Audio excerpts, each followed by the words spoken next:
Hello and welcome to the Beginner's Handbook. I'm Jordan. I'm Jamie. And in this episode, we're just going to cover a bit of things.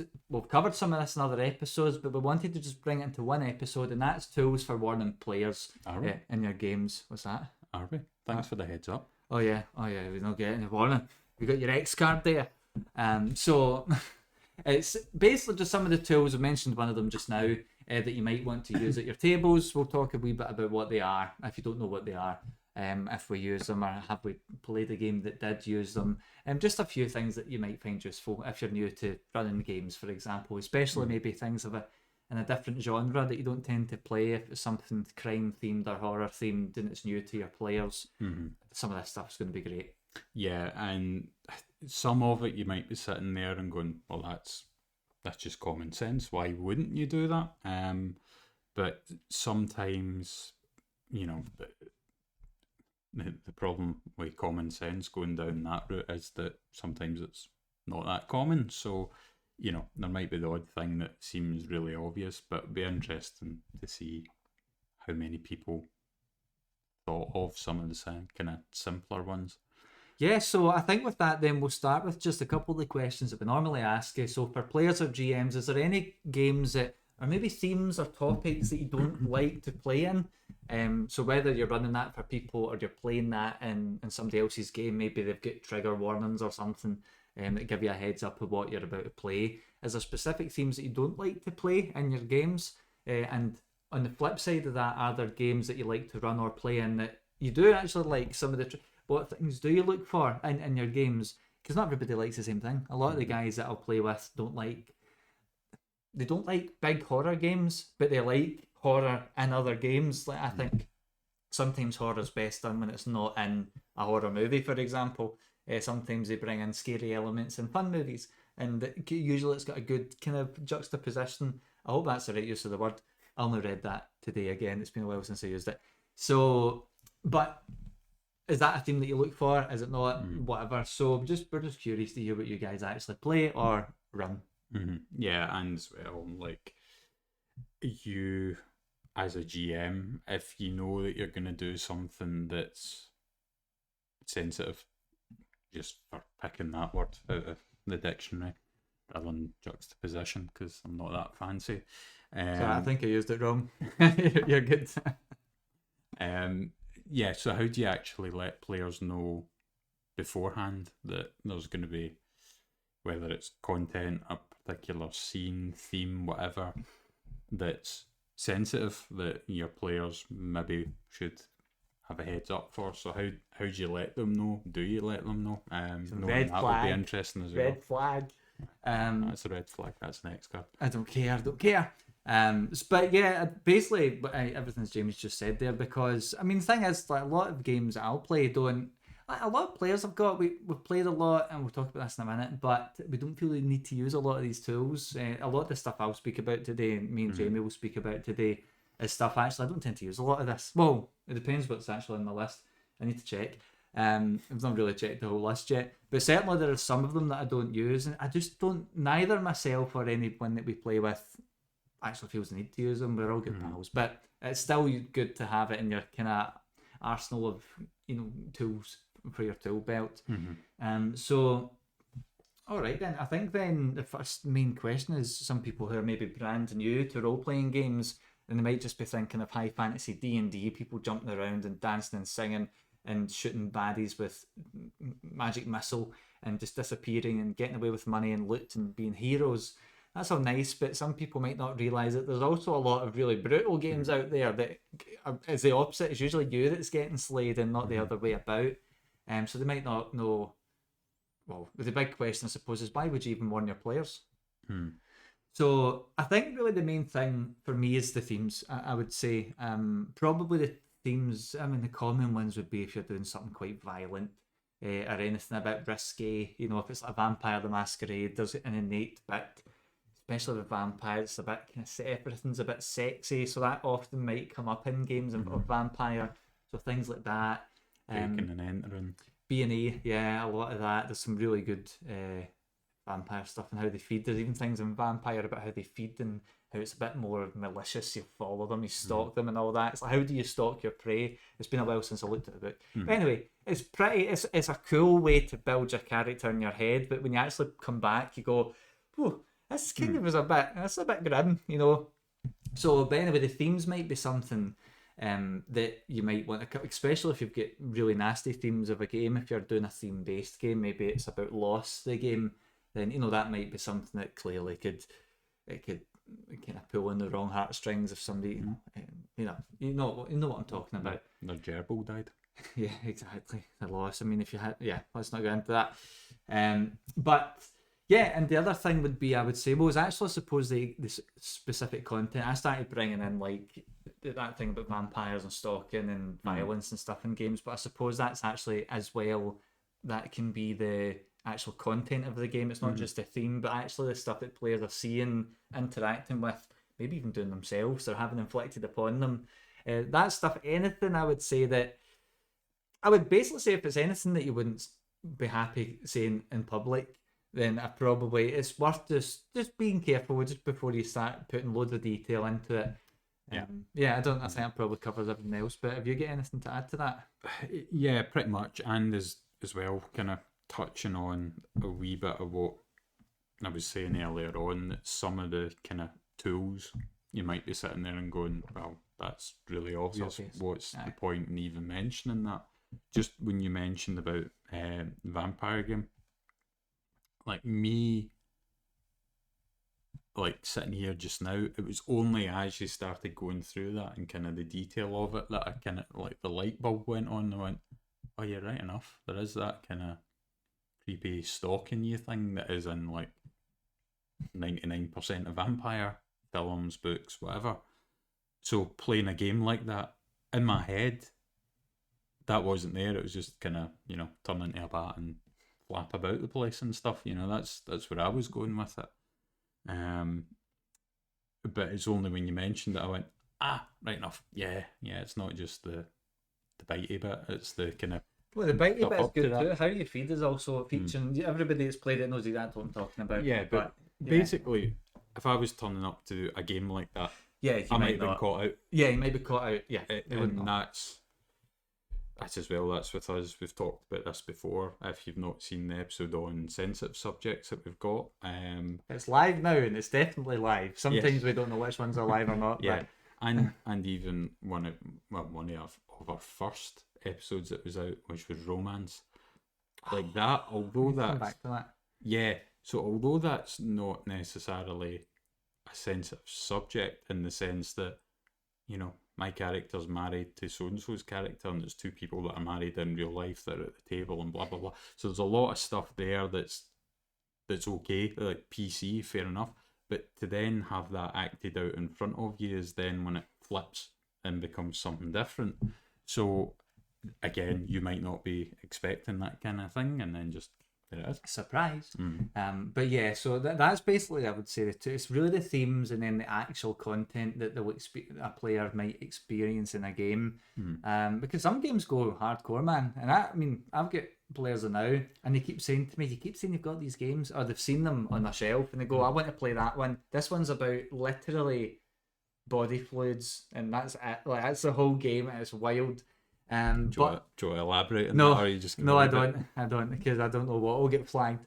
But it's an awesome Morkborg game, and it's so good. But the guys, they're saying to me they're desperate to try some of the really crazy games that I've got, and that's cool because I know that they're okay with it, and I've spoke to them about what might be in it, and they're fine. And when I say speak to them, I've literally just said, by the way, do you know there's X, Y, and Z in it? And they went, yeah, cool, that's fine.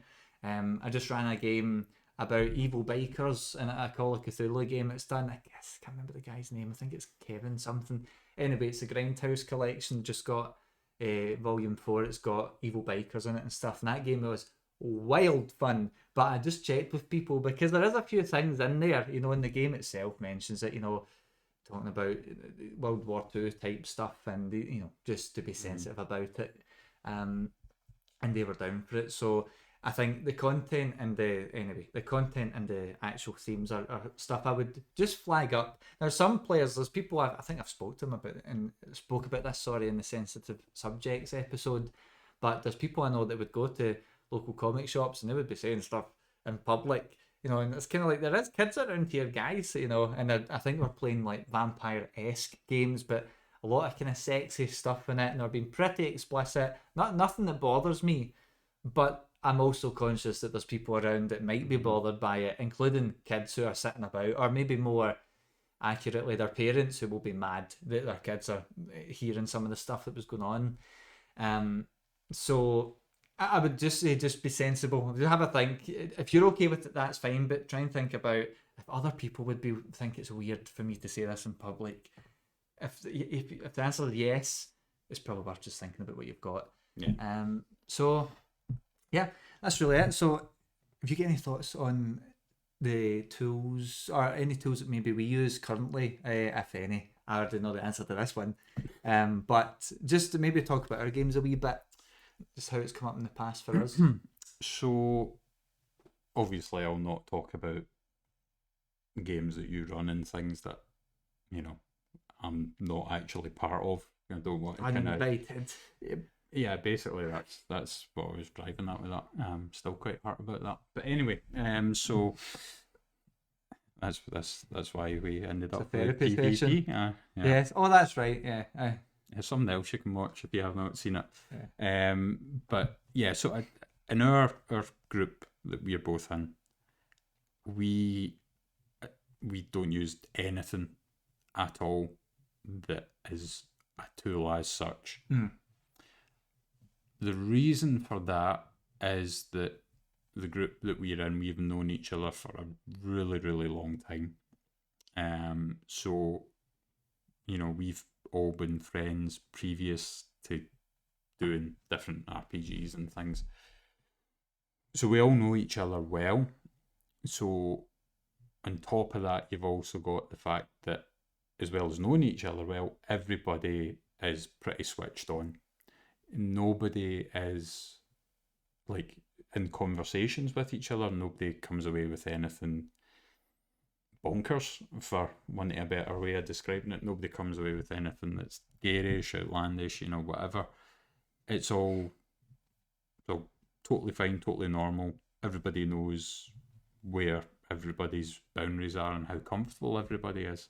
So then when that turns into different games, that all of a sudden doesn't get thrown out the window with us. Everybody goes, right, I understand that, at the end of the day, I'm still me. I've not became this character. So whatever the character says, it needs to be still within the realms of what everybody's comfortable with. It's nobody hides behind the feeble excuse of, but the character did it, not me. Can I just to add to that as well, and see if that was going to happen? We just won't play those guys. There's no reason. Like, let's say there was a character who was like super racist. We're not sure. Like, this happens a lot with Call of Cthulhu games where they'll give you warnings.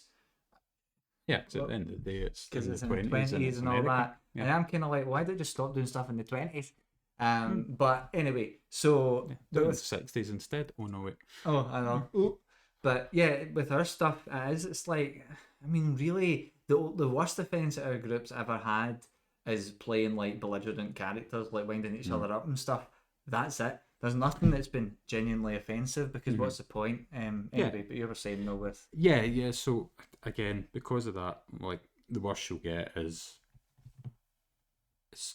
somebody winding you up through, try to kind of, trip you up when you're doing things or whatever, but that's just a bit of fun, a bit of mischief.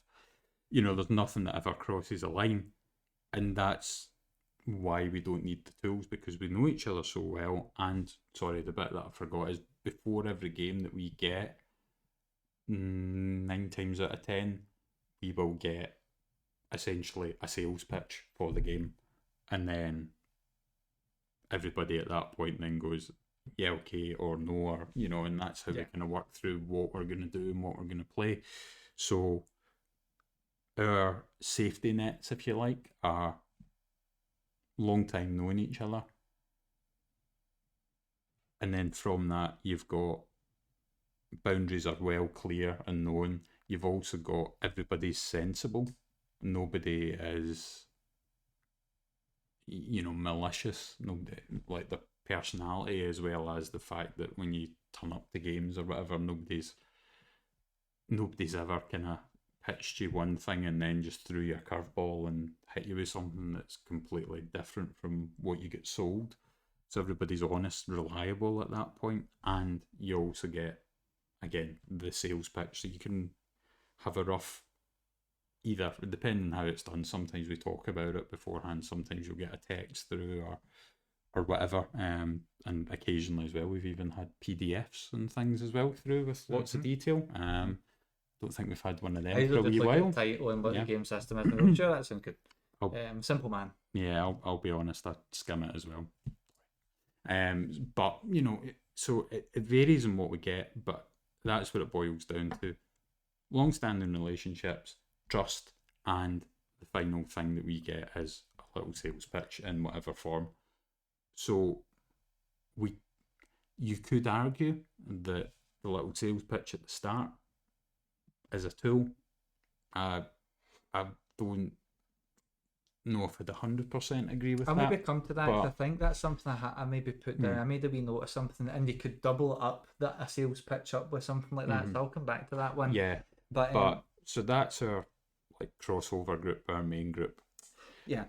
But with your other, I'll call them fringe groups, I'll promote myself. With your other fringe groups, with these hangers-on that you have, that's funny. They'll probably say the same thing about you guys, even though I've known you guys I think we've actually hung out for 15 years or so, but we've known each other longer, but we didn't really hang out until that kind of last couple of years ago, I would say. And there's family stuff with us as well. And things. Anyway, long, complex, small town stuff.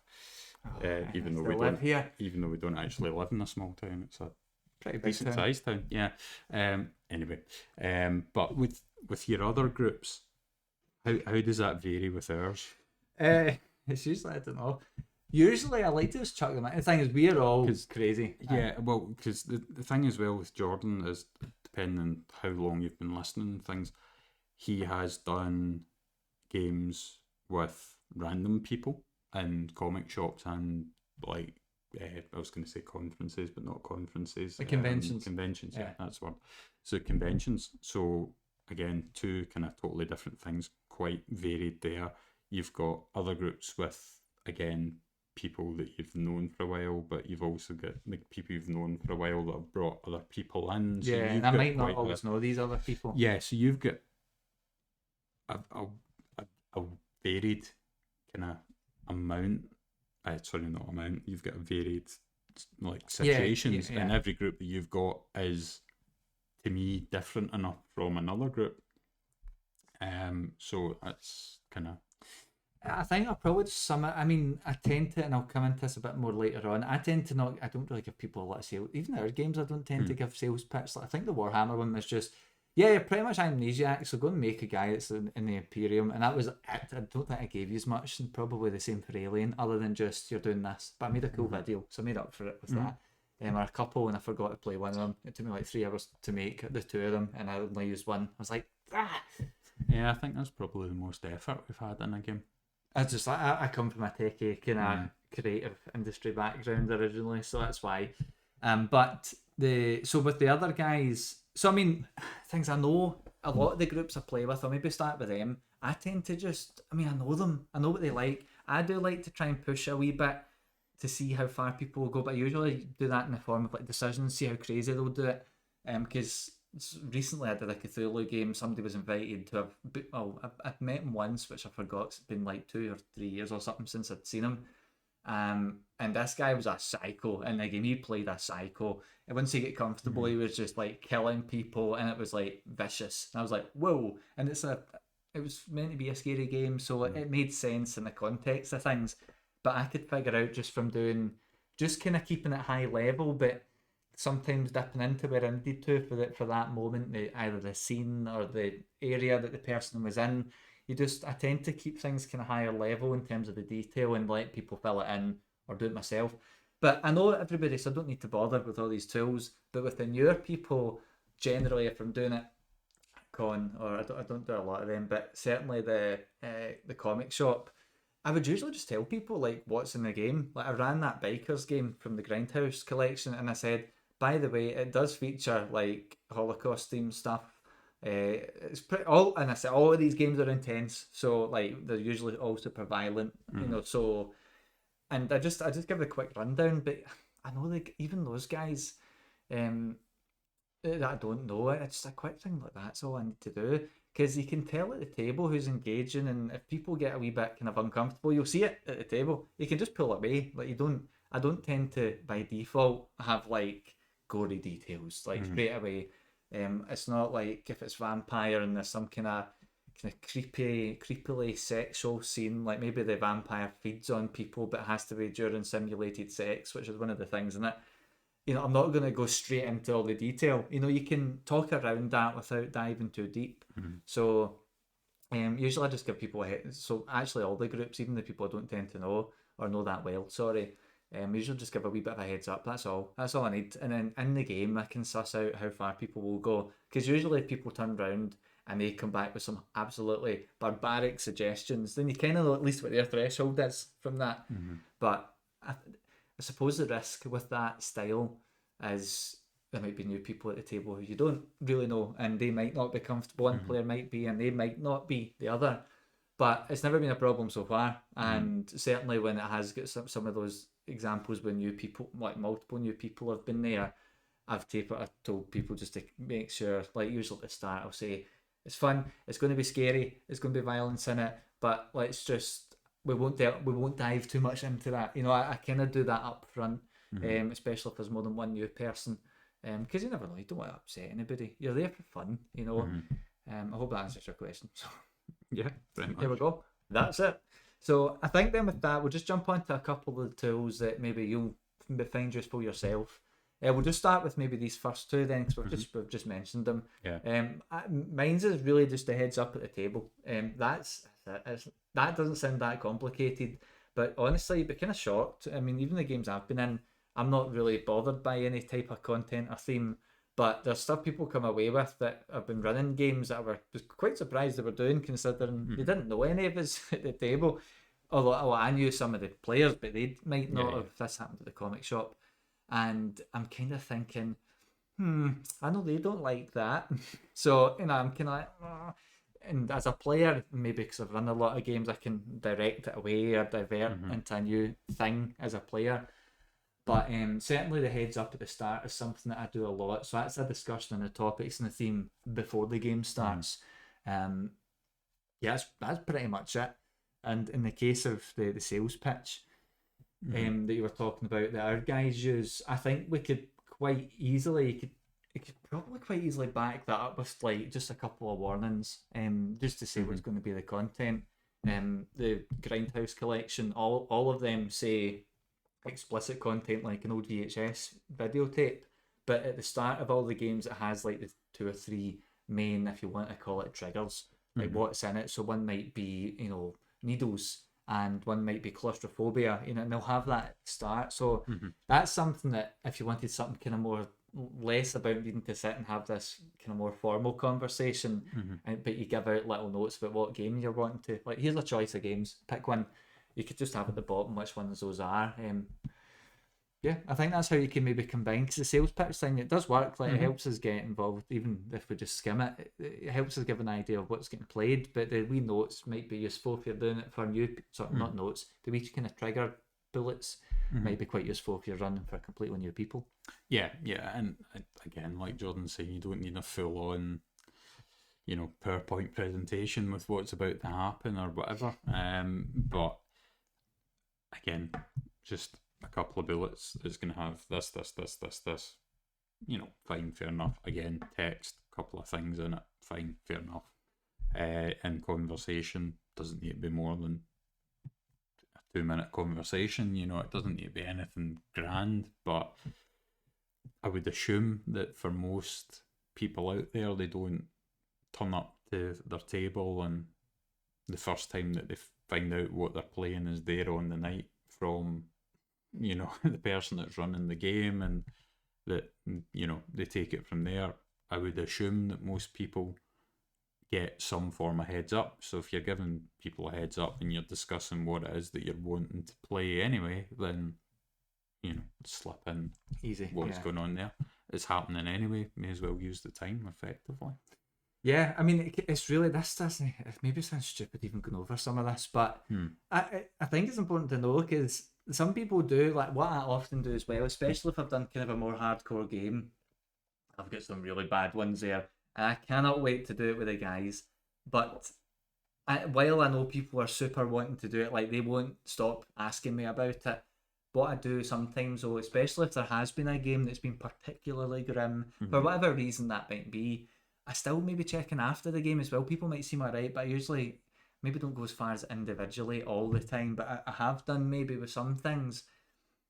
And I've asked, like, how was that? I hope it wasn't too much. Like, just because it helped me just recalibrate in case I've maybe went too far. Never had a case where somebody has said, yes, you have. And people might argue, well, they wouldn't tell you that.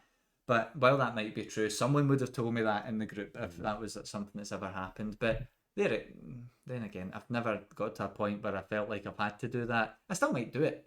That last game I had Holocaust stuff in it, and I went, was that all right? Because it's sensitive material, and you know, there's a lot of kind of racism. Well, I think there's suggested racism in that game. I can't remember. But yeah, and I just checked to make sure people were okay with it. Nobody's chucking about slurs or anything ridiculous like that, you know. But I still want to check, because it's kind of it's dangerous territory. Yeah. But sometimes I do that after the game. Yeah, and again, kind of touching on what we said earlier, you could get somebody going, oh, but the character said it, not me. Well, at the end of the day, you're there and you said it at the table, and this character you're talking about, nobody can see them, so you said it. Yeah, I think it's like some people, I've never had this, but some people do get like super immersed, and I know there's at least one person I've met who they really, if you go into their game, they want you to do voices. You've got to really encapsulate that character. And fair enough, but and they want an immersive, so they use all the kind of the language of the time, like the kind of, if it's the 20s, it's all the kind of 20s talk. That kind of, what's that called? There's a word for that. But I wouldn't be surprised if they said some pretty bad stuff in those games. But that's not a game that I'm interested in. One, it's too much. Like, I'm not interested in hearing the bad stuff. But I'm also not super interested in needing to be that committed to characters that I probably will have killed in a couple of hours. But so yeah, it's some. So I mean, if people have games like that, or you're involved in a group that's like full immersion only, fair enough. But I think in that case, you've got to be super careful about what you need to be very clear with people up front. I'm not going to judge people that go super immersive. It's just not my thing. Just the same way that LARPing's not my thing, but people love it. Go ahead, have fun. It's just not my thing. And I would say the same about immersive games. So that actually ties on nicely, because I've talked about these before, and I absolutely bloody love them. And that is Session Zeros.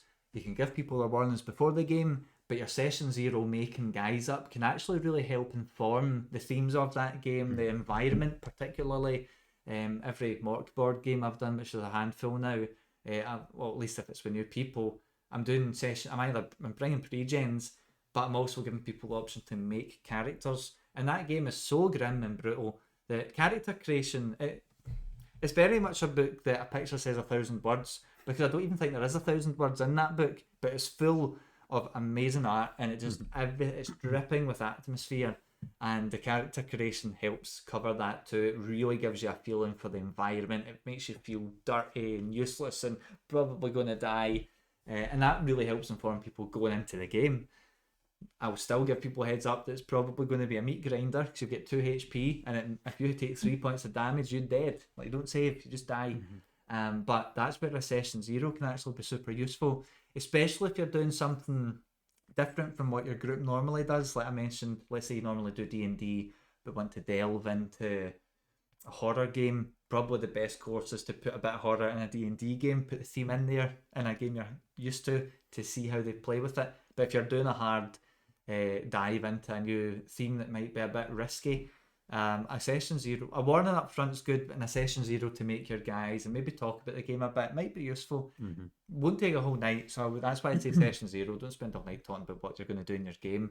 You're probably going to spoil what's going to come in your game, which I've seen happen before on YouTube videos, and they'll explain the trigger warnings and they'll literally tell you everything that's going to happen, and you go, great, I know exactly what's going to happen over this 2-hour let's play. But yeah, session 0s are great for it. I've used them a lot to help people just get used to the world. As brutal as it may be in things like Morgborg or Cyborg, they're great ways to break people in. And if you don't, probably won't, you can maybe do a wee bit of an intro tagged on at the end, just short, sweet, snappy intro. But that will give everybody exactly what they need to know for that game going forward. And if they're not interested, then they might not come back. But you can also then recalibrate and see, how was that? Was it too much? Are you okay? That's the sort of vibe I'm going for. Is it okay? And people, I mean, I've never thought about that, but I've done that quite a lot with some games, and actually, yeah, it seems to work. I mean, that's why I don't use some of the tools we'll talk about. But yeah, and again, you've pretty much said everything I was going to say about it, which is, as players, it lets you get a chance to get an idea of what it's going to be about, get the flavour of it, and if you think it's going to go in a direction that you're not going to be comfortable with, it gives you the chance to then duck out, miss it, avoid it. As a GM, you get to introduce the different themes that are going in. You get a chance at the end of it to talk to people and go, how did you find it? This, that, whatever. Right, okay, fine, I can add that, I can remove that, whatever. But also the kind of the middle point of that, which is, as the GM, as you're introducing whatever you're introducing, again, going back to the vampire stuff, like, rather than going full on stalker mode straight away, that you go, outside in a garden looking at the house or whatever, and blah, you slowly introduce it, and then you can see how people are reacting at the table without actually, physically going, how did you find it? In fact, tell you what, answer this questionnaire before you leave, and then I can sift through the results later on. If you see people looking uncomfortable, if you see people disengaging, that's you getting the heads up before you've even had the opportunity to ask them. It's maybe getting a bit much. You should maybe either dial it back or accept that this isn't the game for them, or whatever the solution is going to be. And at the end of the day, what I would say is, as a GM, if any of the players are feeling the need to use a safety tool, and then something's not right, something's either starting to derail or is in the process of derailing. And if you are switched on enough, if you are empathetic enough to see that happening beforehand, then there's no point in sitting going, well, nobody's told me they've got a problem with it, so I'm going to keep going. I'm going to go deeper. Aye. Yeah. Oh, it looks like they're getting uncomfortable with this. Good. I'll turn it up to 11 because I'm not going to get a chance to later on. If anything like that's going on.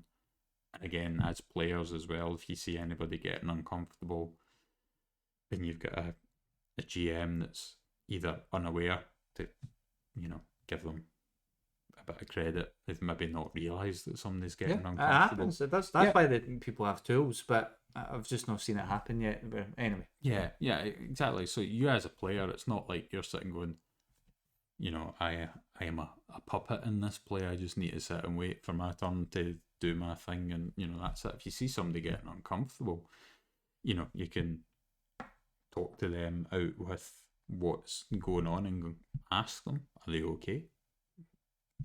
Whatever. Or if you think that they are, then you say to the GM, look here, let's just hit pause for a second, whatever. Everybody at that table's got a responsibility to each other. It's not a case of they're the GM, they're in charge, and whatever they say goes, end of. It's not the way it works. If you see somebody getting uncomfortable, then try and stop that.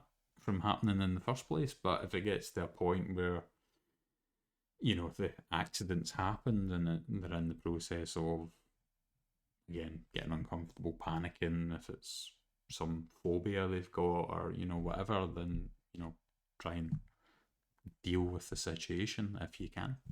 Yeah, I think it's a really good bit of advice, and I think it's talking about tools. I'll maybe cover a couple, and I don't tend to use them, but it doesn't mean I think there's absolutely no value. I think there's always going to be the value in any sort of tool that can make players comfortable in a game that there's a risk of that. I've talked about Cult Divinity Lost more than once on the podcast, and that's a game that actually encourages pushing the boundaries to a point where some of the actual GM advice, I was like, whoa, that's a wee bit, that's assault, man. That's assault. Like, you know, very explicit things, but but it's good guidance they give, even though they're encouraging, kind of really pushing out, trying to reach that uncomfortable level. But the advice is good there. But I'd say a couple of the tools then, because I've seen it even at the convention I was at recently. Well, one thing that we've spoke about, I think, before would be like some form of signal.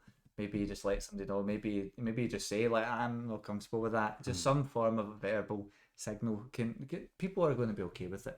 If they're not, then I wouldn't play. If I was uncomfortable in a game and people disregarded me saying, "Well, I'm not comfortable with this," and they kept doing it, I'd be out of there. It's not worth my time. But the big one and the big tool you'll see everywhere, because it's like literally everywhere, is the X card. And that's just, for those who don't know, is it's literally just a card on the table. I think the game that the convention, they had like one at the table, a big one that you would reach over and tap, but you could have a big X card in the middle, you could all have one each. But the whole point is when you get uncomfortable, and I think it's when you start getting uncomfortable, it's not when you're about to start greeting and run away. So you're kind of like, well, I don't like where this is going. Maybe it's a scene you go down a dark alley and there's some guy, hooded figure coming down, following you, you know, and a bit like you're not sure what the guy's up to. Then you might be raising that X card and be like I'm not happy about that. And it just indicates to the GM visually, and you don't need to actually say it, that I don't like where this is going. And it's up to the GM then to really just move on past that material. They can summarize the next bit, but whatever it is, they just need to get past that instead of continuing to either go down that path or dwell on the thing that's making the person uncomfortable in the first place. So I think we've already made quite clear we don't use it a lot. I definitely have never used that in any of my games. I've used it to take the rip in one of the games I did play, which was a lot of fun, and we all used the X card to wind up the GM. But it was a Babes in the Wood game, so very light, super light game. It's all you playing kids and that. It's just a riot. It's an easy, fun game, but I'm just hitting that X card just to wind up the GM. But generally, we've never had to use that because we talk about the games, we know what we're in for, we know each other.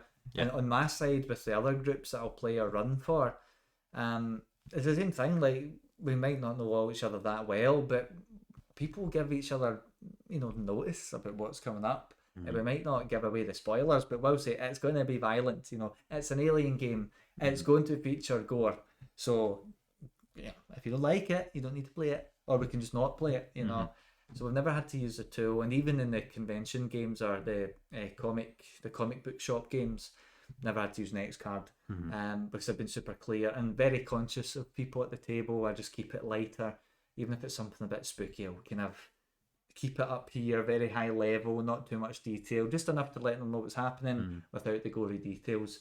I'd probably say that's the biggest safety tool. I don't know if there's any more to add, but I mentioned earlier about almost like the content warning. If you've got a sales pitch, for example, you could have almost a content warning at the bottom. Or I think you mentioned this earlier, just handing it out at the start before a game, if you want. But I verbally say all that anyway, so I don't see the need for that. I'd say that's all the main tools. I don't know if there's any more tools. There's a couple strategies I've got, but not more tools. Yeah, actual physical tools. A wee quick thing I would say about the X card. So if you're using like an actual physical X card, Roll20's got virtual ones as well, in case anyone's interested. Yeah, spotted that. been there a while, but I don't. The deck system's not very good. It was only kind of recently I spotted it, but again, because don't use the deck system, that could have been sitting there for ages before we spotted it. I used it for A-Lane. Rather just roll a D10. Anyway. Yeah.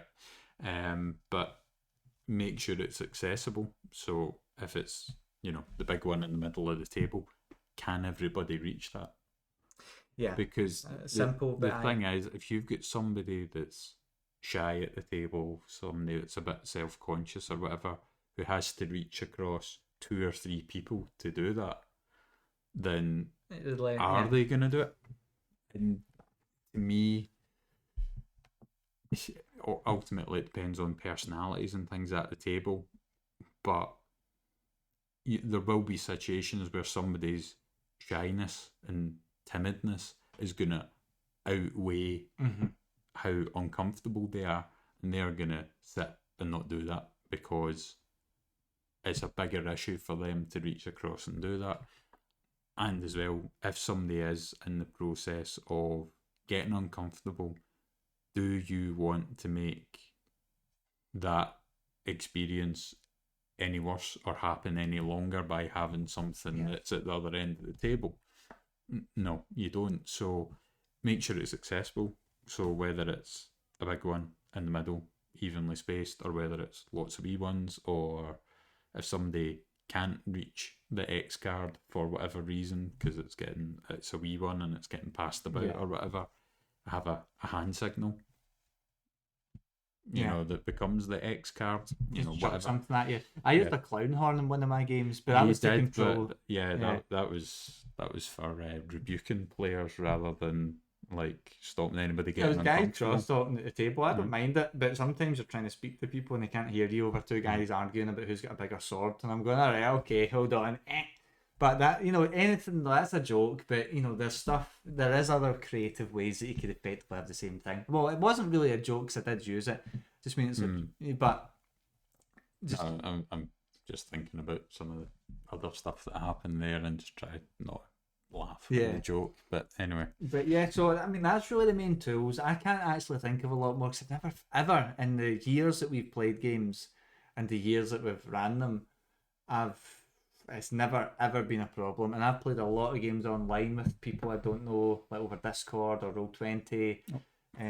Forgot about that. Your international games as well. Forgot about them. Yeah, but like I'm saying, I've never used them in all this time and never had anyone complain about it. Either as I played someone's game and somebody's complained to me about the GM because I've maybe been too scared to say, or talking to players about the games I've done, and it's never happened. But I think particularly with online or doing a lot of comic bookshop stuff, some of these tools might be super useful. If you're hosting, let's say you go to a comic book shop and maybe your staff there and you are a staff member there and you're running games for people, some of these tools might be quite useful just to have around just in case, and people don't need to use them, but it's definitely worth having them there. And I'd say that's it for all the tools, to be honest.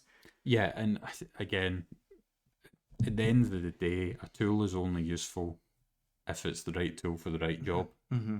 Do you know what I mean? Like, yeah, okay, you could dig a hole with a rocket launcher, right? But it's not exactly practical, is it?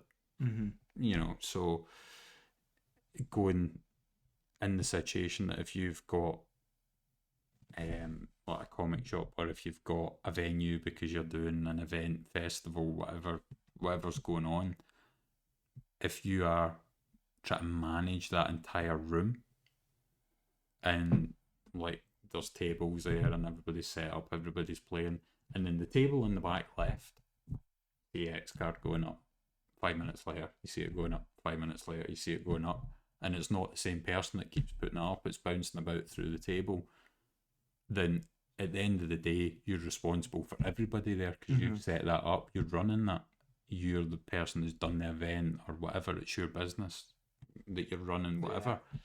If you keep saying that, then you've got that visual indicator of maybe something's not quite right there, maybe you should go over and check it and see what's going on.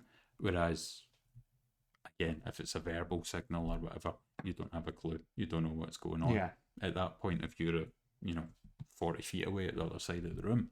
So in a situation like that, an X card might be more useful than a verbal signal or whatever. So it's about knowing the tools, knowing what's available, knowing what ideas are out there, so that you can go, that seems useful for me.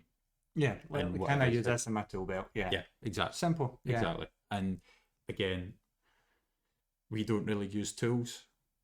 Why don't we really use tools? Is because the DMs, GMs that we've got are all good, and the players that we've got around us are all good.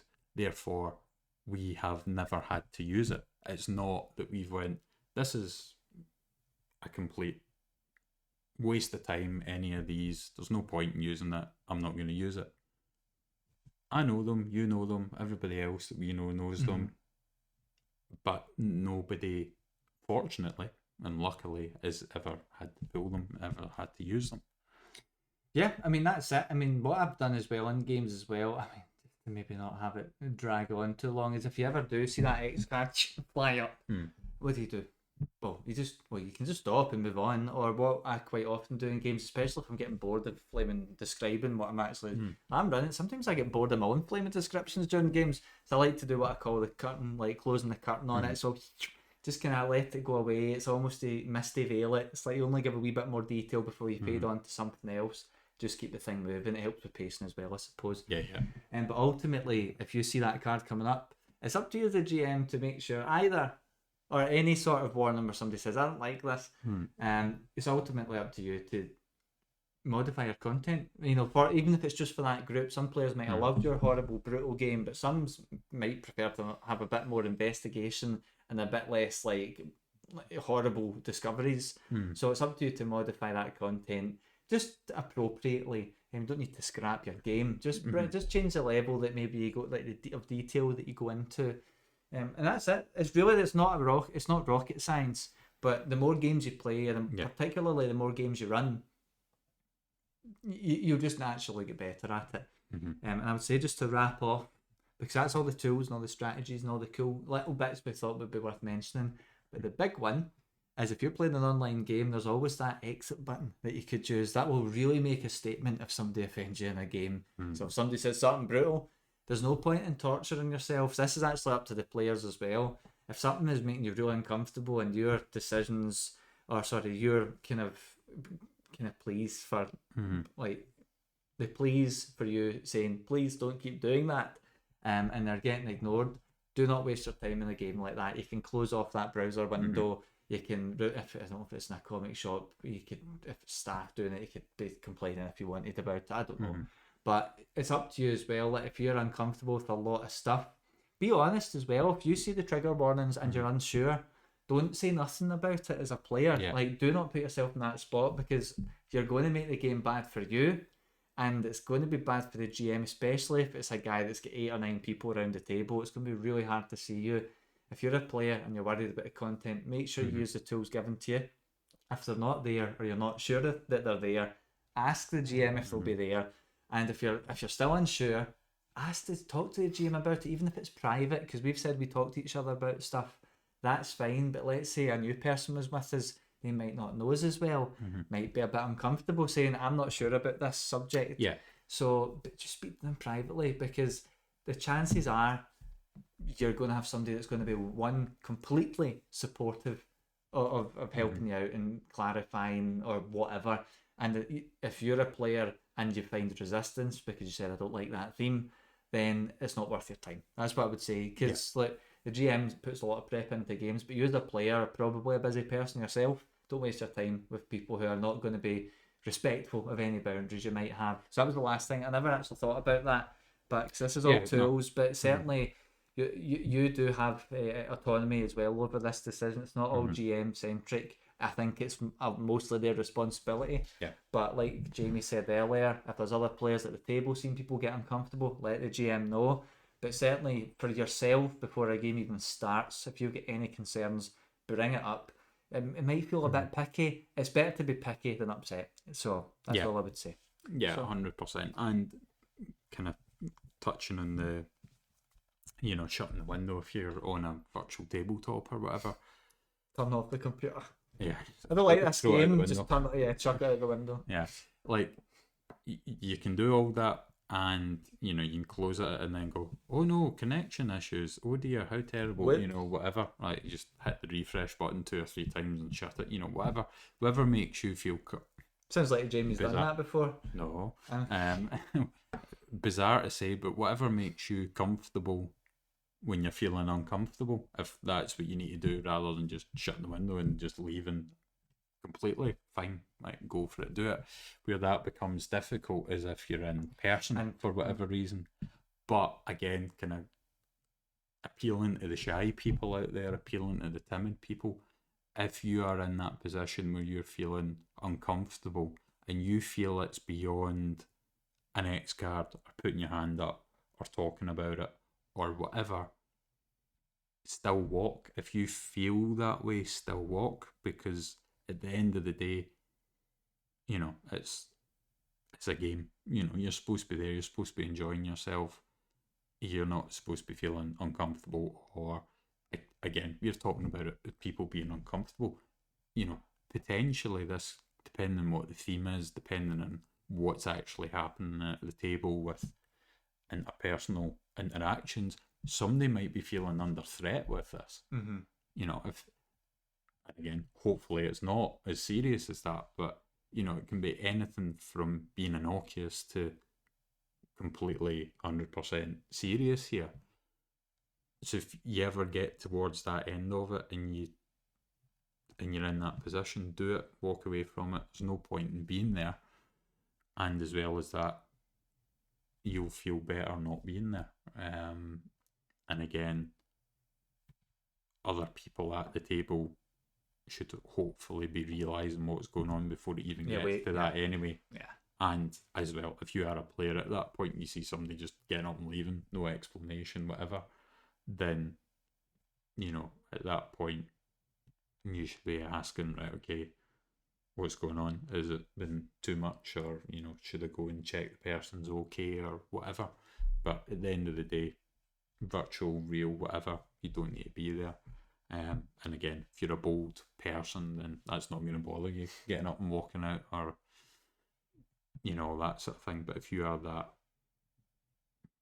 that person that needs that encouragement, then we encourage you to do it.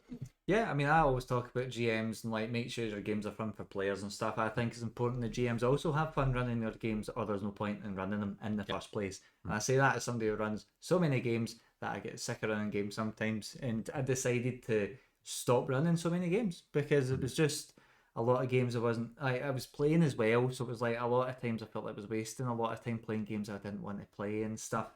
So it's as far as it is, I'm concerned that for you as a player, you might be in a spot where you're playing lots of games, but if there's any that just make you feel like every week, if you're not looking forward to a game, or at least interested in playing, just don't waste your time, because there's so much more you can be doing. These games are good fun, but they are just games. As hard as that might, as crazy as that might seem, to some, they are just games, even though it can take over your whole damn life, this hobby. And here we are sitting talking about games. But anyway, I think that's it from us. It was good to get a wee bit of player stuff in there. So I think then that's really it. Just want to thank you for listening and or watching on the podcast. And to hand over to you for the socials. Yep. So we've got questions that we asked you earlier on. So you can let us know what you think of the episode. If you've had any situations that you want to share out with what we've asked you, then I'd be interested to know that as well, because it's always good to know, what's happened that's been not so great as well as great, because it gives you that chance to learn from it. So if you want to share anything like that, there's Facebook there, there's Twitter there, there's Instagram, which is a bit of an awkward one to do that on, but it's still there. Direct messaging and all that sort of stuff. There's Discord as well, and X, previously Twitter, and the X thing looks like it's permanent now. So Cool. Suits me. I can never find Twitter now because I always look for the little The bird. blue. Aye, Larry. But, Larry's gone. He's dead. He's gone. He's been buried. He's away to the farm. Yeah, Canary never made it out of the mine. Yep. So anyway, thank you anyway everybody for listening and or watching then. And again, it's bye from me. And me as well.